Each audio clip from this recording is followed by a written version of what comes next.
अली रहमान ने नाम लिए बगैर पंजाब हुकूमत को सूबाई कार्ड ना खेलने का मशवरा दे दिया। कोई सूबा किसी की जागीर नहीं, पीपल्स पार्टी की सपोर्ट को कमजोरी ना समझा जाए। पीपी सेनेटर का इजहार ख्याल, जियाले सेनेटर्स ऐवान बाला से वॉकआउट कर गए।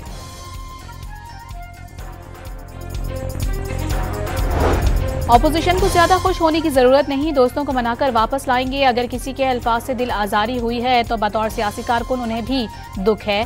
आजम नजीर तारड़ का इजहार ख्याल।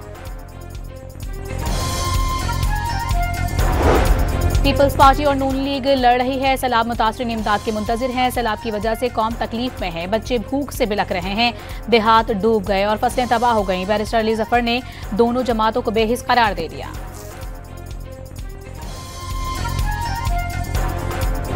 पंजाब के काश्तकारों ने 20 नवंबर की बजाय 1 नवंबर से शुगर मिलें चलाने का मुतालबा कर दिया। गन्ना तैयार है तो बाहर से चीनी मंगवाने की क्या जरूरत है? खालिद हुसैन बाट का सवाल।